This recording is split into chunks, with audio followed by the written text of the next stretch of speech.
Number 12তে দেওয়া আছে মধ্যে অনেকে বোঝাতে many of plus plural countable noun much of plus uncountable noun হিসেবে ব্যবহার করা হবে।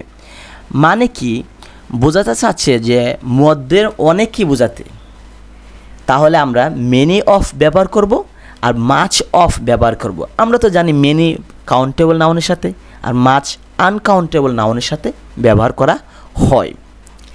এখানে একটা জিনিস গুরুত্বপূর্ণ যে বিষয়টা সেটা হচ্ছে মেনি অফ ব্যবহার করলে পরে যে শব্দটা আমরা ব্যবহার করব সেটা অবশ্যই প্লুরাল হতে হবে, কারণ মেনি শব্দের অর্থ হইছে অনেক, এখানে একজন বোঝাচ্ছে না, তাই পরে যে শব্দটা হবে সেটা অবশ্যই প্লুরাল দিতে হবে।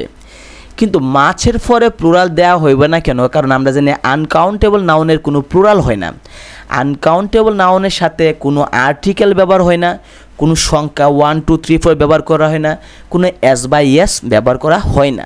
তাই আমরা মেনির অফের পরে যে শব্দটা দেব সেটা অবশ্যই প্লুরাল হতে হবে, কারণ মেনি দ্বারা অনেক বোঝাচ্ছে।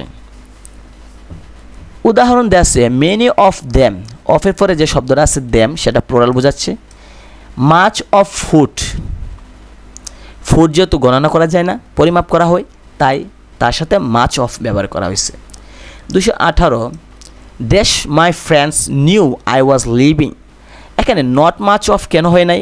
মাই ফ্রেন্ডস আমার বন্ধু এরা, তাদেরকে তো আমি গণনা করতে পারি, তাহলে মাছ তো হবে না, কারণ মাছ তো গণনা করা যায় না। তারপর দেওয়া আছে বিটা ফর আসে, সিটা দেওয়া আছে নট মাছ, এটাও তো হবে না। ফরটা দেওয়া আছে নট মেনি, নট মেনি সেটাও হবে না, কারণ আমরা জানি যে মেনি অফের পরে তারপর প্লুরাল কাউন্টেবল নাউন হয়, তাই নট মেনি অফ এই শব্দটা ব্যবহার করা হবে। নট মেনি মাই ফ্রেন্ডস এইটা আমরা ব্যবহার করতে পারবো না, নট মেনি মাই ফ্রেন্ডস, কারণ আমরা জানি যে মেনির পরে যদি কোনো শব্দটা যদি দেয়া থাকে সেটা অবশ্যই মেনি অফ ব্যবহার করার পর প্লুরাল নাউনটা দেয়া থাকে, তাহলে অফ আছে এইটা, কারণ সূত্রতে বলছে যে মেনি অফ বসবে অথবা মাচ অফ বসবে।